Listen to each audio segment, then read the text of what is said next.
Hello students, आपके अपने YouTube channel total accountancy पर एक बार फिर स्वागत है। और आज हम लोग डिस्कस करने वाले हैं आप लोगों के साथ में ऑडिट का पेपर। ठीक है, audit BCom final main examination. ठीक है, ये आपका बीकॉम थर्ड ईयर का पेपर है जिसका कोड है C302 और सब्जेक्ट है आपका ऑडिट, जिसे हम लोग हिंदी में कहते हैं अंकेक्षण।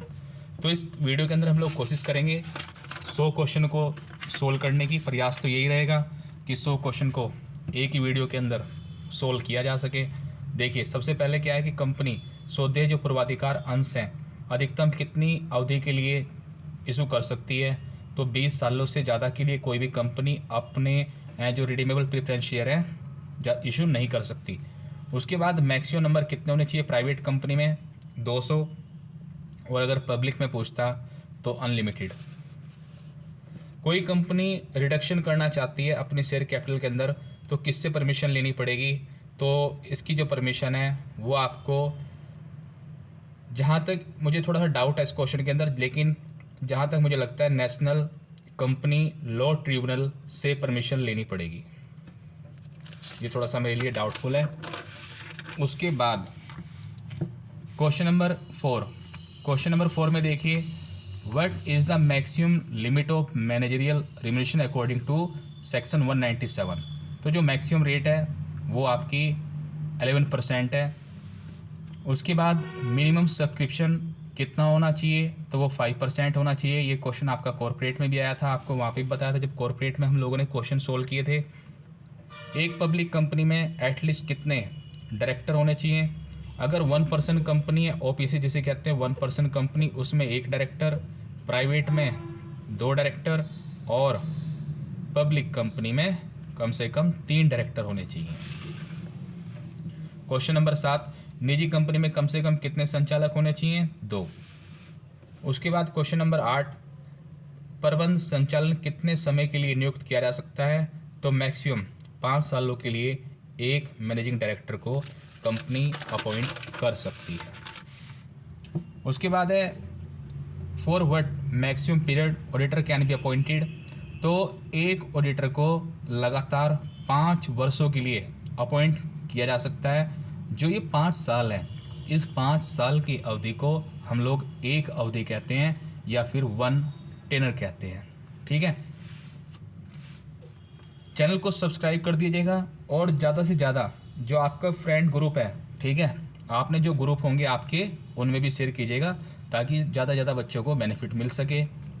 Companies act has made secretarial audit mandatory for the companies जिसकी पेड अप कैपिटल कितनी है, जिसकी पेड अप कैपिटल, देखिए यहाँ पे थोड़ा सा आंसर में मिस्टेक है। देखिए इधर अगर हम लोग इंग्लिश में देख रहे हैं और हिंदी में देख रहे हैं, डिफरेंस है। तो यहाँ पे देखिए 5 करोड़ है, यहाँ पे 6 करोड़ है, लेकिन इसका जो राइट आंसर है वो आपका 5 करोड़ है। अब इन दोनों में से कौन सा आंसर फाइनल माना जाएगा। जो भी इंग्लिश है, इंग्लिश वर्जन को ही फाइनल माना जाएगा। एक कंपनी ऑडिटर, जो कंपनी का ऑडिटर है at the time can not, ठीक है, कितनी ज़्यादा से ज़्यादा ये कहिए कि एक ऑडिटर कितनी कंपनियों का एक समय में ऑडिट कर सकता है। तो मैक्सिमम एक ऑडिटर, ठीक है, 20 कंपनियों का ऑडिट कर सकता है एक वर्ष में। उसके बाद कंपनी के जो अंकेक्षक की दीवानी दायित्व होता है, ठीक है, सिविल लाइबिलिटी कब बनेगी किसी ऑडिटर की, जब वो क्या करेगा, नेग्लिजेंस, लापरवाही से कार्य को करेगा, सिविल बनेगी। इन दोनों में, इसमें और इसमें बनती है क्रिमिनल। ठीक है, इन दोनों में किस क्या बनेगी, क्रिमिनल, अपराधी वाली। उसके बाद क्वेश्चन नंबर 13 की बात करें तो इसमें पूछा गया है in which case auditor has responsible for negligence for distributing dividend out of capital.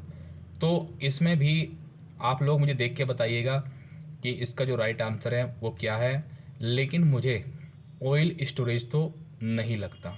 ठीक है, ए या फिर सी, तो आप लोग एक बार चेक करिएगा और मुझे बताइएगा। आप बताएंगे और बच्चों को पता चलेगा। क्वेश्चन नंबर 14 में देखिए क्या दे रखा है, ऑडिटर में भी penalized by an imprisonment for falsification in account for maximum period of। खातों में लापरवाही या जालसाजी करने पर अंकेक्षक को अधिकतम कितने वर्ष की सजा हो सकती है? तो 7 वर्ष इसका राइट आंसर होगा। उसके बाद क्वेश्चन नंबर 15 में क्या बताया गया है कि जो ऑडिट रिपोर्ट है इज स्टेटमेंट है इन विच ऑडिटर, जिसमें ऑडिटर क्या करता है? देखिए, ऑडिटर हिसाब किताब की जांच करेगा, अंतिम खातों की जांच करेगा, जो भी उसके साथ में डॉक्यूमेंट्स लगे हुए हैं उन्हें भी एग्जामाइन करेगा। तो उसके सभी कार्य हैं after examining all present his report. D इसका राइट आंसर था। उसके बाद है क्वेश्चन नंबर 16, एक अंकेक्षक स्वच्छ रिपोर्ट उस समय देता है, जो क्लीन रिपोर्ट है ना वो ऑडिटर कब देता है? वो तब देता है जब उसे लगता है कि सभी अकाउंट उचित प्रकार से रखे गए हैं। देखिए, वहाँ पे जो ऑडिटर है वहाँ पे ये नहीं चेक करने जा रहा भाई कौन एम्प्लॉय हमारा ईमानदार है या नहीं है, कर्मचारी ने जानबूझकर कोई त्रुटि नहीं की है, तो ये फालतू की बातें हैं। सिर्फ उचित प्रकार से रखे गए हैं, अकाउंट प्रॉपर वे में रखे गए हैं, तो अंकेक्षक क्या देगा? Clean report. अदरवाइज कुछ उसे चीज़ मिल जाती कि कुछ फ्रॉड हो रखा है तो वो देता क्वालिफाइड रिपोर्ट। क्वेश्चन नंबर 17 की बात करें, अंकेक्षक किस दशा में मर्यादित रिपोर्ट देता है? वही आ गया, क्वालिफाइड रिपोर्ट कब देगा? जब उसे लगेगा कि भाई यहाँ का कोई सिस्टम सही नहीं है। ठीक है, तो इसका राइट आंसर होगा डी।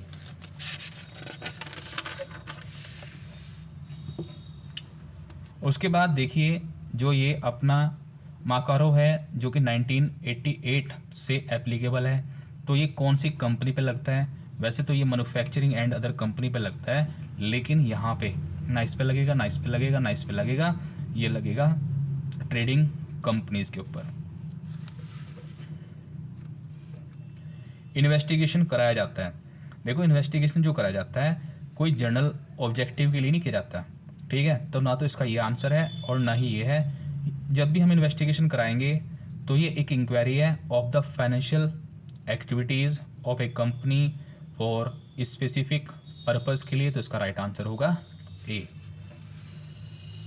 जब भी किसी कंपनी का इन्वेस्टिगेशन होगा तो वो ऐसा नहीं कि ब्रीफ में हो जाएगा। जब भी इन्वेस्टिगेशन होता है वो हमेशा डिटेल में होता है, पर्टिकुलर होता है और सेलेक्टेड चीज़ों का होता है।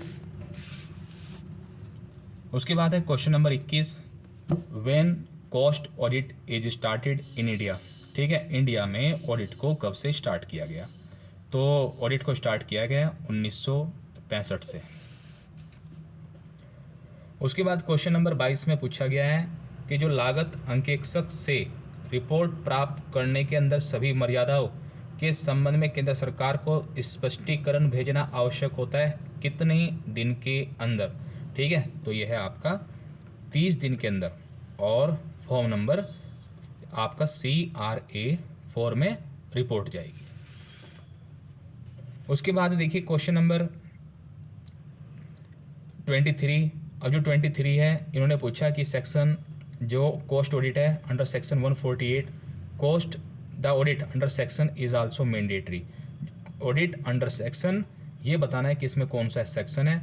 तो मुझे वैसे तो डाउट है, लेकिन कुछ लोगों ने मुझे ये आंसर बताया है राइट। ठीक है, तो आप लोग देख लीजिएगा। वैसे बाकी मुझे इस क्वेश्चन पे थोड़ा सा डाउट है। उसके बाद चलते हैं क्वेश्चन नंबर 24 में। देखिए 24 में क्या है, ऑब्जेक्टिव ऑफ मैनेजमेंट ऑडिट। ठीक है, देखिए जो मैनेजमेंट ऑडिट है इसे कराना कंपलसरी नहीं है। इसे मैनेजमेंट कराता है, इसलिए कराता है ताकि वो जो अपनी प्लानिंग बनाता है, पॉलिसी बनाता है, परफॉर्मेंस करता है, उसकी चेकिंग के लिए कि भाई हमारा काम भी सही हो रहा है नहीं, तो इसके ये सभी पर्पज़ हैं या इसके ये सभी ऑब्जेक्टिव हैं। उसके बाद क्वेश्चन नंबर 25, इन मैनेजरियल या management audit evaluation is being done of. प्रबंधकीय अंकेक्षण में मूल्यांकन किया जाता है किसका? कि भाई जो मैनेजर के फंक्शंस हैं एंड पॉलिसीज़ हैं वो सही तरीके से बनी है कि नहीं बनी है, प्रॉपर चल रही है कि नहीं चल रही है, इसलिए कराई जाती है मैनेजरियल ऑडिट। उसके बाद चलते हैं क्वेश्चन नंबर 26 पर। 26 में देखिए क्या है कि भारत में खातों का जो कर अंकेक्षण है सर्वप्रथम कब स्टार्ट हुआ था? तो ये आपका जो कॉस्ट ऑडिट है 1985 एंड 1986 फाइनेंस जो हमारा कर निर्धारण वर्ष यानी कि असेसमेंट ईयर में एप्लीकेबल हुआ था। क्वेश्चन नंबर 27 की अगर बात करें तो देखिए कर अंकेक्षण ऐसे व्यवसायियों के लिए अनिवार्य है जिनकी कुल बिक्री कितनी होगी, 1 करोड़ से ज़्यादा होगी गत वर्ष में, तो उनके लिए क्या है, tax audit is compulsory.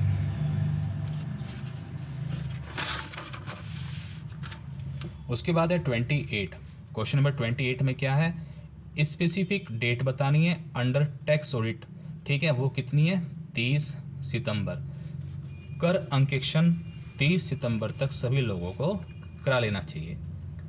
Tax audit is compulsory for profession या प्रोफेशनल हुज ग्रोस रिसिप्ट, कि जिसकी ग्रोस रिसिप्ट कितनी है प्रीवियस ईयर में 50 लाख से ज़्यादा है, तो उसे क्या करानी पड़ेगी, उस प्रोफेशनल्स को या फिर पैसेकार व्यक्ति को अपनी टैक्स ऑडिट कराना अनिवार्य है, कंपलसरी है। क्वेश्चन नंबर 30, सेक्शन जो टैक्स ऑडिट का सेक्शन है अपना 44 AD is compulsory only when, जब हमारी टोटल टर्नओवर या फिर ग्रोस रिसिप्ट कितनी होगी प्रीवियस ईयर के अंदर 2 करोड़, तो हमें क्या कराना पड़ेगा, कंपलसरी ऑडिट कराना पड़ेगा सेक्शन 44 AD के अंदर। क्वेश्चन नंबर 31 में चलते हैं। देखिए 31 में क्या है कि भारत में खातों का जो अंकेक्षण है कब से अनिवार्य किया गया है, तो अनिवार्य किया गया भारत में 1914 से। भारत में जो चार्टर्ड अकाउंटेंट है, ठीक है, हम लोग कहते हैं कि चार्टर्ड अकाउंटेंट कब से एप्लीकेबल हुआ इंडिया में जो एक्ट है, तो वह है 1949 से एप्लीकेबल हुआ है। क्वेश्चन नंबर 33, लेखांकन की दोहरी लेखा प्रणाली के जो जन्मदाता है वो किसे कहा जाता है, लुकस पैसियोली को। आप लोग 11th में 12th में बीकॉम फर्स्ट ईयर में हर जगह पढ़ते आ रहे थे कि भाई इसके जो पिताजी हैं अकाउंट्स के वो कौन है। ऑडिटिंग क्या है, ऑडिटिंग भाई आर्ट भी है एंड साइंस भी है।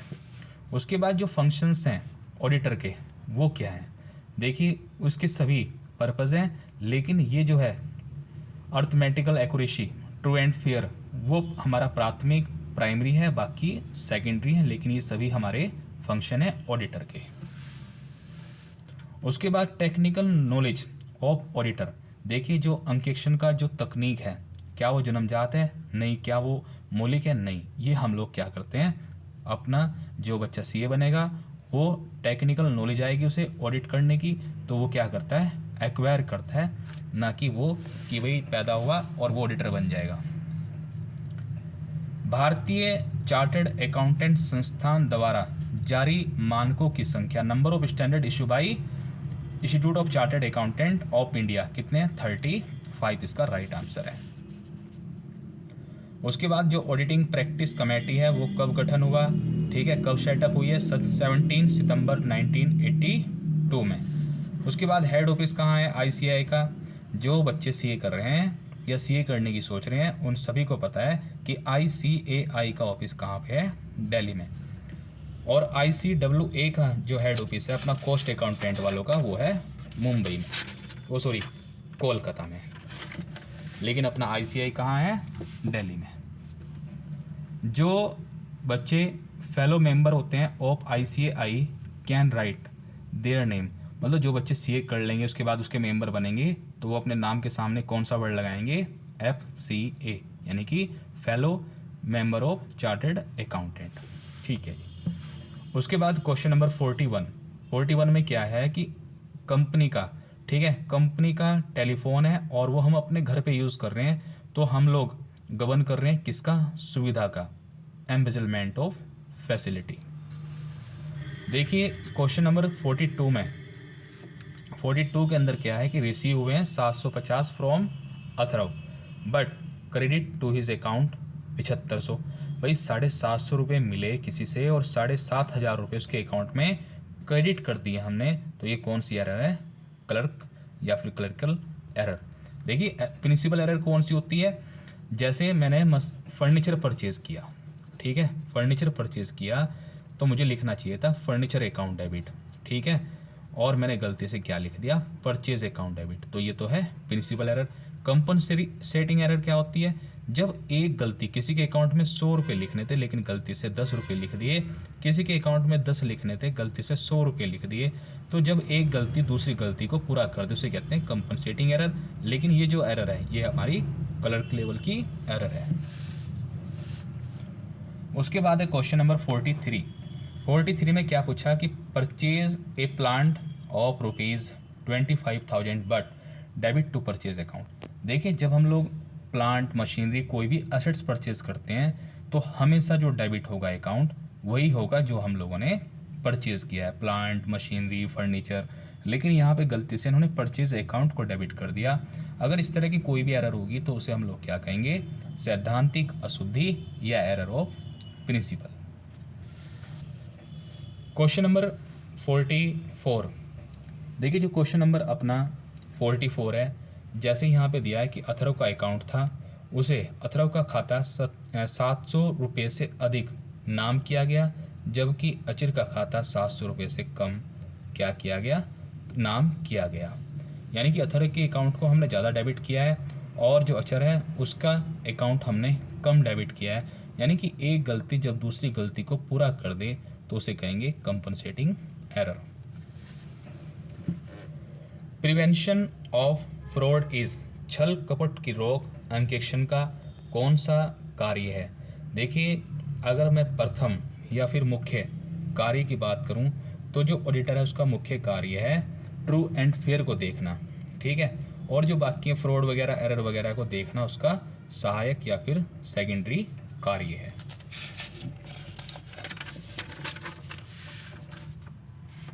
उसके बाद है question number 46। Under management audit is done of, ठीक है, वर्क ऑफ टॉप अथॉरिटीज़। देखिए जब मैनेजमेंट की ऑडिट होगी तो जो टॉप अथॉरिटीज़ हैं, टॉप लेवल का मैनेजमेंट है, उसके कार्य की जांच होगी। Question number 47। Audit of A cooperative firm, cooperative society हो, फर्म हो या फिर बैंकिंग हो या फिर जो कंपनियां वगैरह हों, तो उनका जो ऑडिट होता है वो कैसा होता है, compulsory. Continuous audit is useful, चालू अंकेक्षण लगातार चलने वाला जो अंकेक्षण है वो किसके लिए ज़रूरी है या यूज़फुल है, तो जो बिग कंसर्न है, बड़े व्यवसाय, उन्हें अपना जो है कंटिन्यूस या फिर चालू अंकेक्षण कराना अनिवार्य है। अंकेक्षण कार्यक्रम कैसा होना चाहिए, जब हम लोग ऑडिट का प्रोग्राम बनाए तो वो कैसा होना चाहिए, फ्लेक्सिबल भी हो, क्लियर कट भी हो, राइट एंड वाइडर, ठीक है, लिखित में होना चाहिए। तो ये सभी जो है असेंशियल हैं बातें जिनका ऑडिट प्रोग्राम के अंदर होना ज़रूरी है। उसके बाद है जो ऑडिट नोटबुक है उसके अंदर क्या लिखा रहता है, उसके अंदर सभी इन्फॉर्मेशन लिखी रहती हैं कि वेरियस डेट फॉर रेफरेंस, उसके बाद डिटेल ऑफ वर्क और जो नोट्स वगैरह जो वहाँ पे देखते हैं वो सब बातें उसके अंदर लिखी रहती हैं। तो क्वेश्चन इसका जो राइट आंसर है वो है डी। वाउचर क्या होता है, वाउचर किसे कहते हैं, तो वाउचर क्या है, एक डॉक्यूमेंट्स है जो हमारी एंट्री को सपोर्ट करता है, वो रिसिप्ट है या फिर इनवॉइस है जो रिसीव होता है फ्रॉम सप्लायर से, तो सभी, ठीक है, जो भी ये सभी हैं, इसका राइट आंसर डी होगा। उसके बाद क्वेश्चन नंबर 52। जो वाउचर है should be concern with current year, ठीक है, जो वाउचर्स हैं हमारे वो करंट ईयर से संबंधित होते हैं। यानी कि मैंने कोई अकाउंट बनाए हुए हैं तो वो करंट ईयर के अकाउंट होंगे, करंट ईयर के वाउचर से ही हम लोग उसे टैली करेंगे।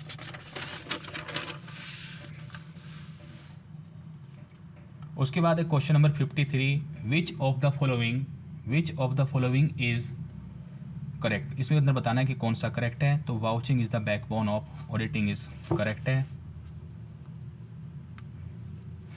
विच of the following is true, इसमें से बताना है कि कौन सा सत्य है, तो कौन सा है true. There should be no entry without voucher and no voucher without entry, right answer is C. Question number 55। जो वैल्यूशन है, वैल्यूशन वो किसके बेस पे होगी, तो उसका जो वैल्यूशन का बेस है वो है आपका वेरिफिकेशन। सभी लोग चैनल को सब्सक्राइब करना मत भूलिएगा और ज़्यादा से ज़्यादा शेयर कीजिएगा, लाइक कीजिएगा, आप ही का चैनल है, ठीक है। उसके बाद कह रहा है which of the following is not floating assets. Floating का मतलब है जिसे एक जगह से दूसरी जगह पे लेके जाया जा सकता है, लेकिन गुडविल को एक जगह से दूसरी जगह पे नहीं लेके जाया जा सकता, बाकी को लेके जाया जा सकता है। तो right answer A. Which of the following is fictitious assets. Primary expenses हमारा क्या है, फिक्सिशियस असेट्स हैं, बाकी ये दोनों तो इनटेंजिबल हैं।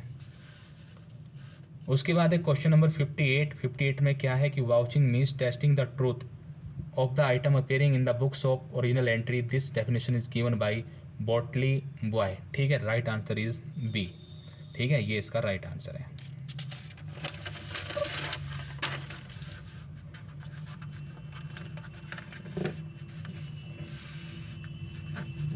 उसके बाद देखिए क्वेश्चन नंबर 59। क्वेश्चन नंबर जो 59 है कह रहा है कि भाई जो अपना स्टॉक है, ठीक है, उसे वैल्यूड करना चाहिए कॉस्ट प्राइस और market price whichever is lower या less, this statement is given by. ठीक है, ये क्वेश्चन मेरे लिए डाउटफुल है और इसका भी आंसर मुझे नहीं पता है, तो आप मुझे कमेंट करके बताइएगा क्वेश्चन नंबर 59 का क्या आंसर होना चाहिए। वैसे तो ये जो डेफिनेशन है ये हमारे अकाउंटिंग स्टैंडर्ड में हुआ करती थी, अकाउंटिंग स्टैंडर्ड 2, लेकिन ये नहीं पता कि ये डेफिनेशन दी किसने है। लेकिन जो अकाउंटिंग स्टैंडर्ड 2 है वो ये कहता है कि जो आप जब स्टॉक की वैल्यूशन करें तो कॉस्ट प्राइस और मार्केट प्राइस, ठीक है, दोनों में से जो भी लेस होगा लोअर होगा आप उस पर करें, लेकिन डेफिनेशन आप लोग मुझे बताइएगा किसकी है। उसके बाद यहाँ पे देखिए निरंतर प्रयोग के कारण संपत्ति के मूल्य में आने वाली कमी को ह्रास कहते हैं। ये परिभाषा जो डेफिनेशन है ये है आपकी विलियम्स की। ठीक है, इसका राइट आंसर है सी। निम्नलिखित में से कौन सा एक ह्रास के प्रबंध का उद्देश्य नहीं है। ठीक है, सॉरी, इसमें देखिए कौन सा है, ये देख मैं एक बार फिर पढ़ता हूँ क्वेश्चन को। निम्नलिखित में से कौन सा एक ह्रास के प्रबंध का उद्देश्य है। ठीक है, which of the following is the objective of depreciation management, तो ये सभी उसके ऑब्जेक्टिव हैं। क्वेश्चन नंबर 62, ह्रास के संबंध में कंपनी अधिनियम की कौन सी धारा है। ठीक है, तो देखिए ये जो क्वेश्चन है, पहली बात तो ये क्वेश्चन कंपनीज एक्ट 2013 का नहीं है। ठीक है, अगर ये क्वेश्चन 13 का होता तो हमें यहाँ पे एक सेक्शन दिखाई देता जिसका नाम होता है 123। 123 में है, ठीक है, डेप्रिसिएशन। उसके बाद अगर 1956 के अकॉर्डिंग देखें तो इसका जो राइट आंसर है वो है 350। अब आपके मन में डाउट होगा कि अभी तो जो चल रहा है वो कंपनी अधिनियम 2013 चल रहा है, फिर 1956 से क्यों दिया क्वेश्चन। इस तरह के जो क्वेश्चन है वो हर बार बार आ रहे हैं, लेकिन इन क्वेश्चनों को लास्ट में कट कर दिया जाता है और जो कंपनी अधिनियम 1956 के जो भी क्वेश्चन होंगे वो कट हो जाएंगे और उसका जो वेटेज है उसके जो मार्क्स हैं वो सभी बच्चों को अलॉट होंगे अगर क्वेश्चन ओल्ड सिलेबस से पूछा गया है। पिछली बार भी ऐसा ही हुआ था। अब की बार देखते हैं क्या होगा। भाई जैसा पिछली बार हुआ ऐसा होना चाहिए। लाभांश की दर को समान बनाए रखने के लिए, ठीक है, बनाया गया कोष। इस क्वेश्चन के अंदर थोड़ा सा मुझे डाउट है, लेकिन ये कह रहा है which of the following fund is created for equalisation of dividend rate. इसका जो आंसर है रिवेन्यू रिजर्व। ठीक है, लेकिन आप मुझे इसमें डाउट है तो आप मुझे कमेंट करके बताइएगा कि क्वेश्चन नंबर 63 का क्या आंसर होना चाहिए। पूरे पेपर के अंदर ऐसे 4 क्वेश्चन है जिसमें मुझे डाउट है, वो मैं आप लोगों के लिए छोड़ दे रहा हूँ। पेटेंट पर, जो पेटेंट है, पेटेंट पर ह्रास काटने की सबसे अच्छी जो विधि है, पद्धति है, वो कौन सी है। मुझे डेप्रिसिएशन लगाना है पेटेंट के अंदर, तो किस मेथड से लगाना चाहिए, तो वो लगाना चाहिए फिक्स इंस्टॉलमेंट मेथड से। क्यों, देखिए यहाँ पे थोड़ा समझिएगा। जो टेंजिबल असेट्स हैं जैसे पेटेंट है, ट्रेडमार्क है, गुडविल है, इस पर पहली बात तो डेप्रिसिएशन लगता नहीं है। ये तो क्या होती हैं, एमोर्टाइज, और जब हम इन्हें एमोर्टाइज करते हैं तो कैसे करते हैं, return of in equal amount, ठीक है, बराबर किस्तों में। ठीक है, तो इसके लिए जो सही मेथड होगा वो होगा स्थायी किस्त पद्धति से।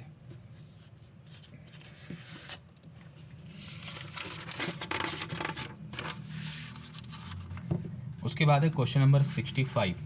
इसमें क्या है, प्लांट और मशीनरी पर ह्रास काटने की सबसे अच्छी विधि। देखिए जिस पर डैप लगा सकते हैं उसके लिए सबसे अच्छा मेथड कौन सा है, return down value method. Question number 66, इसमें क्या है कि एक मशीन की लागत है 5 लाख रुपए और 50,000 रुपये और उसका जो स्क्रैप वैल्यू है 5,000 रुपये, उसकी लाइफ है 10 साल।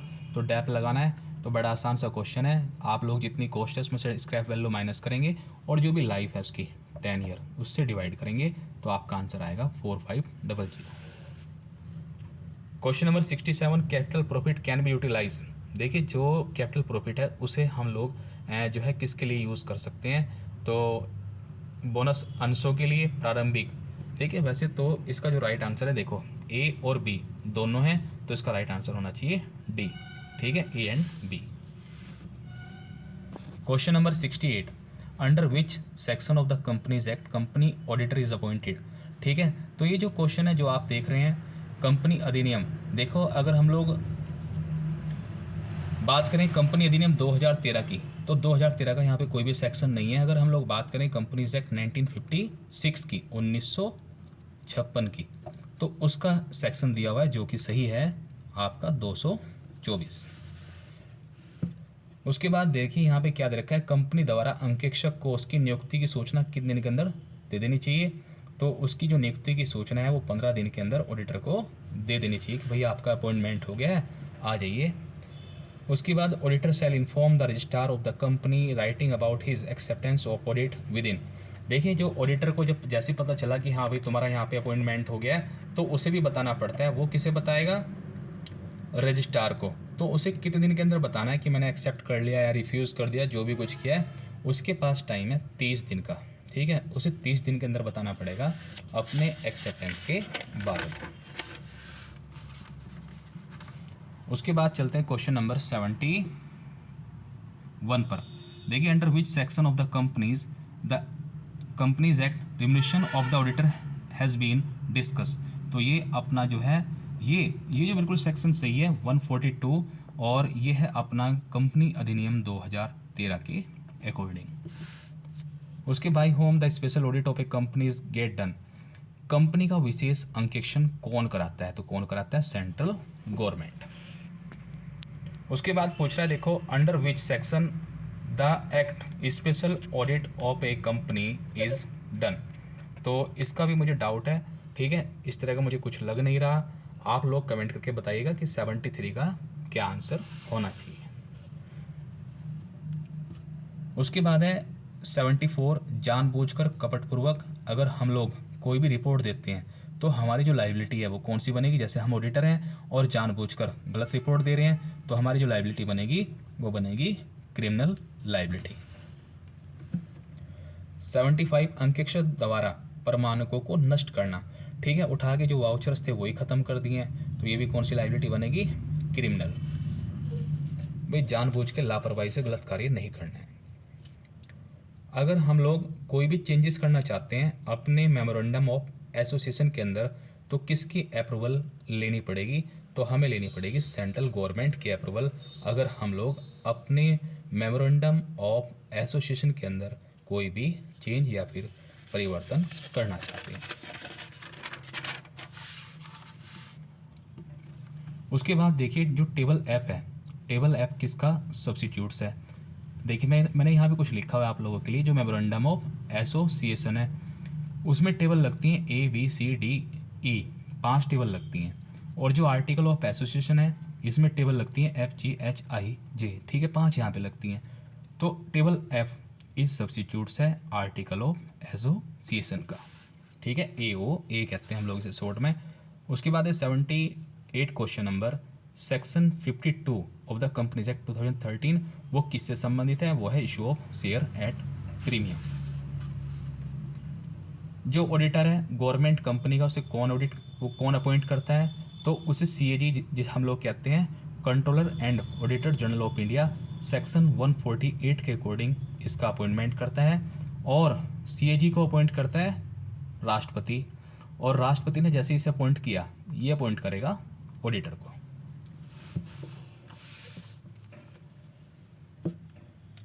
उसके बाद अंकेक्षण का जो कार्य है प्रारंभ करने से पूर्व कंपनी के पूर्व क्या है, कंपनी अंकेक्षक को चाहिए, क्या चाहिए कि भाई नियुक्ति की जांच करे, प्रलेखों की जांच करे, जो लास्ट ईयर है उसकी रिपोर्ट देख ले। तो सभी इसके सही आंसर हैं, डी राइट आंसर। उसके बाद देखिए यहाँ पर, in which of the following case decision is given that an auditor should work with diligently, carefully and tactfully. तो इसमें जो राइट आंसर लग रहा है, ठीक है, इसका B लग रहा है। तो आप लोग, मुझे डाउट है थोड़ा सा इसके अंदर भी, तो आप मुझे बताइएगा कि इसका राइट आंसर क्या होना चाहिए, लंदन ऑयल स्टोरेज, ठीक है।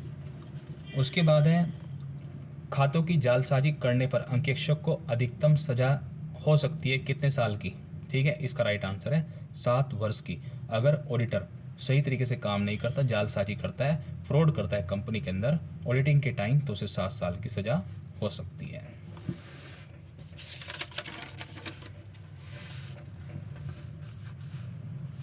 उसके बाद क्या है, taking the trip during the audit, ठीक है, अंकेक्षण कार्य के दौरान उसने रिश्वत ले ली तो ये उसकी कौन सी लाइबिलिटी बनेगी, क्रिमिनल।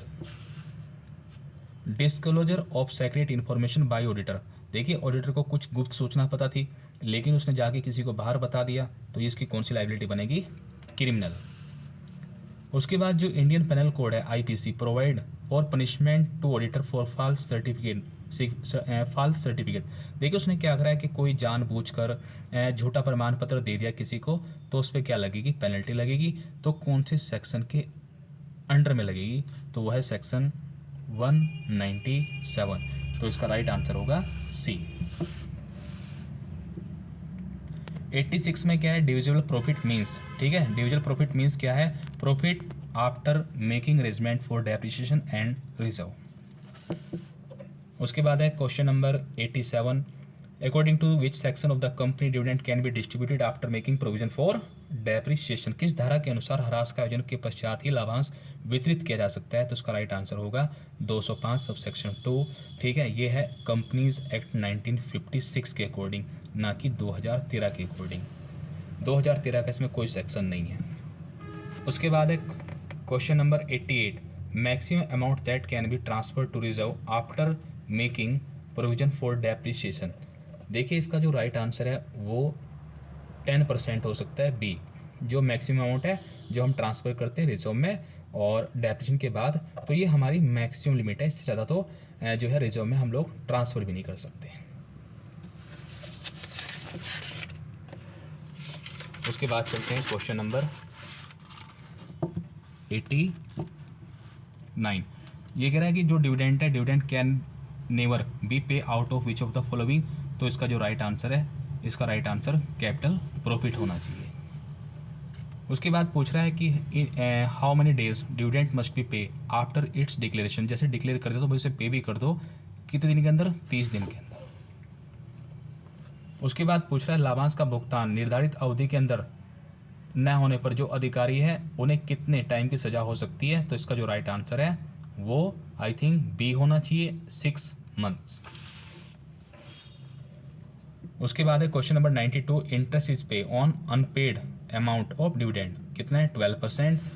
उसके बाद है 93, how many types of audit report, कि जो ऑडिटर की रिपोर्ट है वो कितने तरह की हो सकती है। तो इसका जो राइट आंसर है वो आपका सी, 4 टाइप है, clean report, qualified report, adverse audit report, disclaimer report. उसके बाद है 94, audit report is presented to shareholder, ठीक है, भाई जो ऑडिट हम लोग कर लेंगे फिर अपनी रिपोर्ट बनाएंगे तो उसे किसे देंगे, किसे देंगे, शेयर होल्डर। चलिए उसके बाद 95 में क्या है, clean auditors report is one in which auditor क्या करता है, does not describe any error. देखिए जब ऑडिटर को कोई भी गलती नहीं मिलेगी तो जो रिपोर्ट देगा वो कौन सी रिपोर्ट देगा, क्लीन रिपोर्ट। अगर कोई एरर मिलेगी तो वो देगा क्वालिफाइड रिपोर्ट। तो इसका राइट आंसर डी है। उसके बाद है 96, ठीक है, 96 में क्या है कि जो अपना कंपनीज ऑडिटर रिपोर्ट है वो ऑर्डर आया कब आया था, तो इसका जो राइट आंसर बताया जा रहा है वो 1 जुलाई 2003 बताया जा रहा है, थोड़ा सा मुझे इसमें भी डाउट है। उसके बाद 97 की अगर हम लोग बात करें, according to which section of the companies act auditor should submit his report. देखिए ये क्वेश्चन मैं आपको बताऊं, देखो जो ऑडिटर है वो अपनी रिपोर्ट कौन से सेक्शन के अकॉर्डिंग सबमिट करता है, वो है 143, जिसमें उसकी पावर एंड ड्यूटीज़ का डिस्कशन किया गया है एज़ पर कंपनीज एक्ट 2013, लेकिन यहाँ पर कहीं भी 143 नहीं है, ठीक है। तो ये मुझे जितने भी सेक्शन लग रहे हैं ये सभी जो है 1956 के हैं और 1956 में भी मुझे ये नहीं मिले, उससे भी नहीं मिल रहे हैं, टैली नहीं हो रहे हैं।